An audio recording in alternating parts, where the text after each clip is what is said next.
Aloha, my kako. A Komamita Curtain Call, a weekly program of reviews, previews, interviews, and features of and or with the great art and artists on Maui and beyond. I'm Paul James Brown. ProArts Playhouse is celebrating the holiday a little differently with the Maui premiere of Every Christmas Story Ever Told and Then Some, a wacky two-act play written in 2007 by Michael Carleton, James FitzGerald, and J.K. Alvarez, performed by three actors. Welcome newcomer Josh Pelletier and Maui veterans Kristi Scott, fresh off the Orient Express and directing Elf Jr. for Maui Prep. How does she do it? And too long absent, but always seems to show up around this time of year, Maui's answer to Steve Martin, John Williams. The actors use their real first names as their characters. The play opens with Josh intoning Marley was dead. Then John appears in chains as Marley and basically goes on strike, refusing to do another Christmas Carol. Josh is appalled and apologetic to the audience, but John is adamant. And then when the other cast member, Kristi, not only supports him, but joins him, Josh is crestfallen. The two theatrical disruptors make the case that everyone does a Christmas Carol, and there is so much more to Christmas and the holiday time people should know about and celebrate. The strike is resolved when Josh extracts their promise, if he lets them have their cavalcade of Christmas holiday cultural celebrations in the first act, they will do a Christmas Carol in the second act, and thus launches a 2-hour tour de force, gut-splitting romp through everything from The Grinch to The Nutcracker, mostly the Duke Ellington and Billy Strayhorn arrangement. With these actors playing all the characters, except there are a few moments when one more actor is required, and they go into the audience to find one. On opening night, one of the choices was a clear plan. Shane Borg was their choice. The other was not. They chose a reluctant Linda Keys, wife of Maui's Santa, Cameron Keys. You will learn things about this celebratory time of year, about fruitcake especially, and creepy cultural Scandinavian and Germanic traditions you never knew. The finale of the show is a remarkable amalgamation of every Christmas song you ever heard with well-known lyrics sung to different tunes, an incredibly difficult thing to do, done expertly by all involved. One of my favorite moments among so many is when Mr. Williams stops near the end of the first act and seriously recites the true meaning of Christmas. It is stunning and perfect. Also, I love the trial of whether Die Hard is or is not a Christmas movie, and the battle between It's a Wonderful Life and A Christmas Carol, particularly when Mr. Pelletier goes from George Bailey to Ebenezer Scrooge every other line. Brilliant work.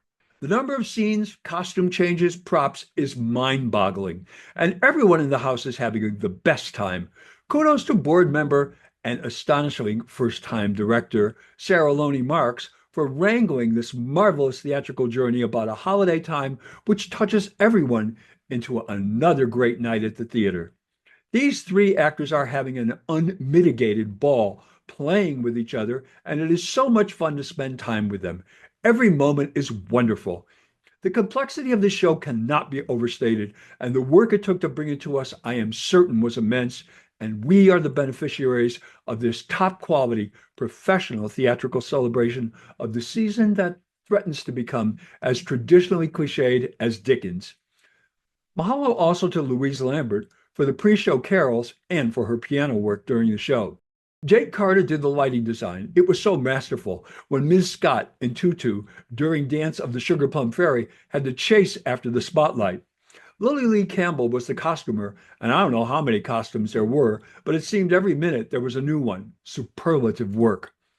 You only have 4 more chances to see Every Christmas Story Ever Told and Then Some, Thursday to Saturday at 7:30 p.m. and Sunday the 15th at 2 p.m. at ProArts Playhouse, Azeka Makai in Kihei. Go to www.proartsmaui.org for tickets and information. Get tickets if you can. This is going to be a sellout. Last week, when I completed my Paths of Ink review, I thought I had a senior disaster. There were 8 artists listed, and yet I only had reviewed 5. I panicked and I thought, oh boy, you are really losing it. I tried to bring myself back to the show in memory and walk through it virtually using my photographs. I was so distraught. I wrote to the gallery director, the show's curator, Jonathan Yukio Clark, asking if I had missed something.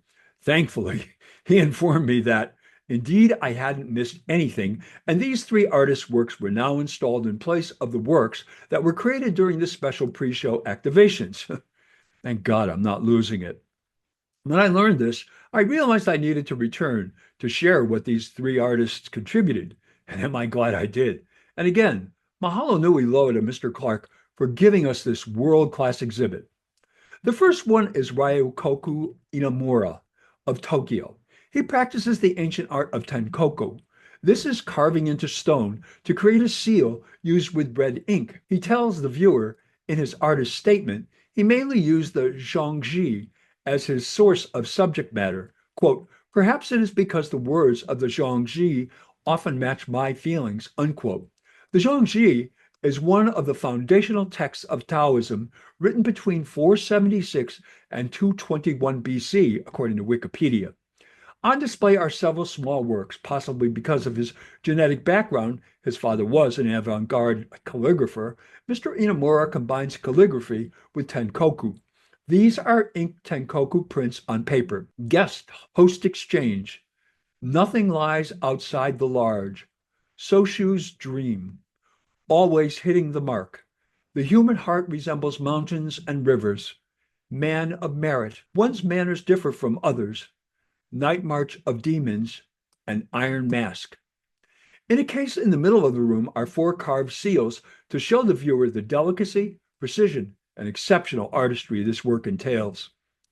In the next room is the breathtaking abstract painterly work of South Korean Taesang Han. Mr. Han, who was a classical calligrapher for 30 years, decided to change the art to make it, quote, more reflective of the present, unquote. The result are these beautiful works called consonant and vowel series and labeled with the date they were created. What he has done is layer the letters of the Korean alphabet to create depth. He has most definitely taken calligraphy to another level. Finally, the viewer will come to the work of another South Korean, Do Jun-jung, who was a traditional calligrapher until 6 years ago, when at 70 years old, he wanted to delve into and expose the highly philosophical representations of the Hangul, the Korean alphabet. He does this by paring down the brushstrokes to their basic elements, rendering stunning works that would be at home in any world-class contemporary art collection. This mounted ink on paper Heaven, Earth, Man has an otherworldly three-dimensionality to it. Even his all-black and white work has depth and layering one seldom sees. The Schaefer International Gallery is open Thursday through Saturday, 10 a.m. to 4 p.m. The gallery is also open until 7:30 p.m. for select Castle Theater and Yokkouchi Pavilion shows. Admission is free, although donations are graciously accepted. The gallery will be closed Christmas Eve and Christmas Day. The exhibition continues until December 28th. If you saw it when it first opened, go back. If you haven't seen it yet, go. Well, that's Curtain Call for this week. Mahalo nui loa for tuning in. I'm Paul James Brown. Maui strong. Ahui ho and mele kaliki maka and haoli makahiki ho.